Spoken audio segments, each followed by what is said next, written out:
Look, whether or not you believe there was voter fraud in the 2020 election that Trump talks about so much, there is no doubt that the left, and they did it in this state too, the left used the COVID pandemic to change laws, to change voting procedures without the required, constitutionally required legislative approval. They just did it by either executive order or by court order. And nobody would listen to any legitimate legal challenge because most states say only the legislature can change voting process. But anyway, they use the pandemic for all sorts of reasons: early voting, mail ballot voting, changing laws, getting rid of mail ballot ID requirements that required a notary or a witness, because, oh gosh, of course, getting a notary signature or a witness might risk spreading COVID. I mean, they use COVID as a way to change all the voting procedures in 2020 to help them and their candidates. And again, with or without voter fraud, it worked and they won the presidency. This year, there is no COVID or other, well, next year in the 2024 election, well, we don't know that there won't be a pandemic, but assuming there's no other worldwide pandemic or emergency like that, and they've now come up, obviously, many people believe, as do I, largely, and I'll get into this in a second. There's a but to this. But now, as Senator J.D. Vance from Ohio says, now Biden and the left are using the justice system to do what they can to rig the 2024 election by having Trump tied up in court, or have that smear or negative image of him, or argument that can be made by opposition candidates that, here's a guy on trial for federal crimes. Right now, in the early going, all this targeting of Trump, all these indictments, the raids on Mar-a-Lago, the New York, Manhattan indictment by the attorney general down there, or the prosecutor down there, Bragg, have done nothing but boost Trump's numbers, even with the recent announcements of candidacy by everyone from Nikki Haley to Tim Scott to Ramaswamy to Ron DeSantis. His numbers maybe fluctuate a little, but overall they keep going up. As Senator Marco Rubio said, the Trump indictment is, no matter how you look at it, harmful to America in two ways. The distrust by citizens of the Justice Department and its continued partisanship, and just the unfairness and hypocrisy to Trump, when we know that many of his predecessors, whether they've been senators, presidential candidates, vice presidents, current presidents, have done similar things and were left alone. It's really divisive. And I do believe it's election interference. Once again, it's not voter fraud. There's a lot of ways you can interfere in an election without it being voter fraud. And I believe that's exactly what's going on here. On the Ocean State Current now, we put a little bit of a contrarian piece to that. All right. Now, this was written. We posted with some notes from the editor. That's me, by the way. I can't even spell editor. I got to fix that. Look at that. I can't even spell editor properly. I'm always rushing to do something, and I got no second set of eyes to fact check all this stuff. But you all know the arguments why you think the Trump indictment is just pure political interference in elections. But Eric Woods Erickson, who's a very strong conservative, but he's an anti-Trumper. He says, there's a little more to this indictment than just pure politics. Trump did some stupid, and he calls it avoidable, stupid things, some of which could get him in trouble. So read that article. It makes some legitimate points. I understand that these are somewhat serious charges, but here, and if they're true, of course, it's just the indictment side. It's just the prosecutor's side. It's just the government side. We haven't heard Trump's defense side yet. Apparently, he's doing some rally tonight. As you know, he was arraigned today in federal court in Miami. And he pleaded not guilty, and he's addressing the nation tonight from his Bedminster club in New Jersey. I'm not sure what time, but sometime tonight, Trump is addressing the nation. That should be interesting. Look, the indictment is serious, even though, look, we all know others have done worse, and we all understand the politics of it. But still, at its face value, there are some serious charges, and there is apparently some serious evidence here. So we got to take a look at that. But here's the thing. Here's my bottom line on this. Even if there were technical violations of the law, he's not a spy. The Espionage Act does not apply. National security was never legitimately put at risk, certainly not like Joe Biden and Hillary Clinton did. And the real question here, and this is, remember Jim Comey saying why Hillary Clinton shouldn't be prosecuted. No reasonable prosecutor would bring charges against somebody like this. You got to think of the nation's good. Is it really in our nation's best interest to bring federal charges, whether you like the guy or not, to bring trumped up charges, purposeful pun, trumped up charges against Trump? Now, some of those charges might be legitimate, but he's a former president of the United States. This has never been done before. Is this really the issue? Some kind of documents possession? And really something that was on track to be negotiated and solved with the National Archives, but then the Attorney General just decides to cut those negotiations off or raid his Mar-a-Lago estate and then just charge him?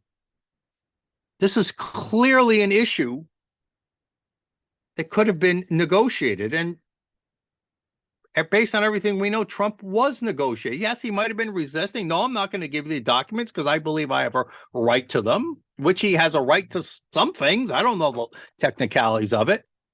But this clearly could have been negotiated. He could have been embarrassed publicly, but no.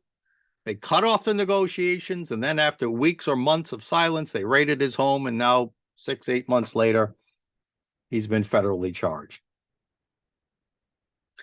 My friend, I disagree with my friend on this. And this is he's been my co-host on this show. He's been my high school friend for a long time. He's a presidential candidate. He's getting no traction.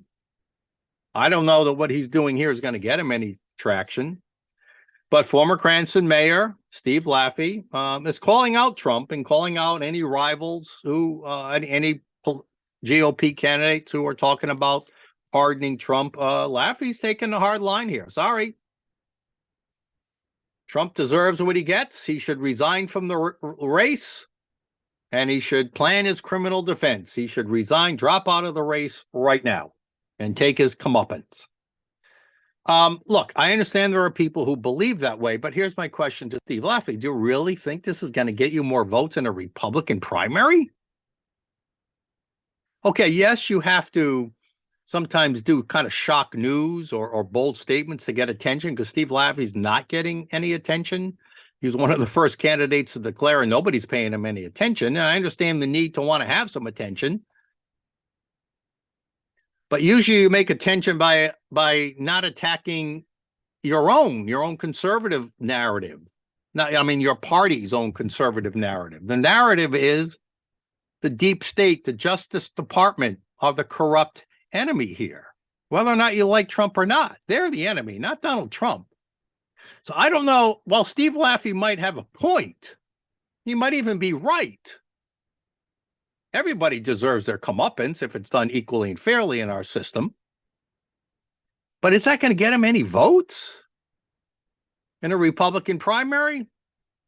I don't think so. I want to read to you something on this. The Boston Globe, I got to tell you, there is nothing of value to me as a conservative in the Boston Globe. It is 100 in its story selections. Dan McGowan, who's the local reporter for the Boston Globe, their national columnist, There is nothing of value. The Boston Globe, like the Los Angeles Times, like the New York Times, are so far gone left. There is nothing of objective value in there anymore, hardly. Not when it comes to politics. So they posted an op-ed by a former U.S. attorney by Massachusetts, a guy named Donald Stern. And he tries to refute the conservative argument that Trump's actions were far less egregious than Hillary Clinton or Joe Biden. He says that not only is there no comparison, he's saying there's no evidence. Where is it here? There was no effort by Clinton or Trump to obstruct an investigation or repeatedly hide documents as alleged in the indictment of Trump, end quote. It is a proven fact that Hillary Clinton and her team with hammers destroyed cell phones. It is a proven fact. She used this digital thing called BleachBit to wipe all the emails off of that server she kept purposely and knowingly in her own closet, in her own personal residence. That's not an effort to obstruct an investigation or to hide documents. Well, digital documents, maybe not. I mean, do they know this or do they not? Yeah, did you see George Stephanopoulos over the weekend? He was interviewing, I think, Jim Jordan, the rep from Ohio. And when Jordan brought up the fact that Biden had received money from overseas countries, Stephanopoulos goes, "Well, what are you talking about? There's no such thing. It's a fact. They presented the facts in the House Oversight Committee. Now, we don't know the motive behind that money. Did he earn that money? Was it a payoff? Was it a bribe? Was it corruption? Was it treason? We don't know, but he did receive money. It's a fact. They have the bank records." And Stephanopoulos was unaware. I mean, the left, this is what I'm telling you. The left lives in its bubble. They do not understand the truth or reality of the world. They only know what they're told to know or believe. So we are now heading into a period of, I think, lawfare, a play on words with warfare. Representative Andy Biggs tweeted this himself. We've now reached a war phase, an eye for an eye. What they've done with Trump here, there's going to be retaliation. What's that going to look like? I don't know. But if the Republicans gain control, there will be retaliation. Alan Dershowitz, the Democrat, but honest civil rights attorney, says plenty of reason for an impeachment inquiry. Some would claim even charges against Joe Biden for what he's done. And then, as news broke yesterday, I'm going to get to our guest, Bob Chiatadillo, in just a minute or two. But as the news broke yesterday, Senator Grassley, highly respected on the Oversight Committee, the FBI document that was recently revealed to many in the Oversight Committees in the House and the Senate, references 17 audio recordings that an executive with Burisma, that's the firm that paid Hunter Biden hundreds and hundreds of thousands of dollars to sit on their board, apparently was bribing, the firm that was bribing Joe Biden into all this support you see for Ukraine in the war and other favorable policies when he was vice president. That these recordings are what they've been using to bribe Biden, that it's got the goods on him and Hunter, both the Bidens, I should say, Hunter and Joe.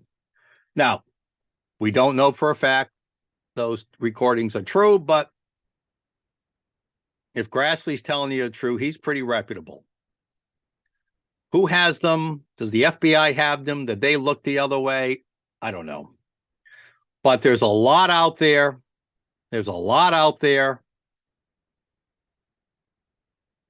Our country is going down a path. Like I said, it's war, it's lawfare, it's an eye for an eye. They've overstepped the line. What will happen to Donald Trump? I don't know, but there's going to be years and years. People will not forget this. People in power will not forget this. And if Republicans gain power again, there will be an eye for an eye. It's going to get ugly, folks. It's going to get ugly.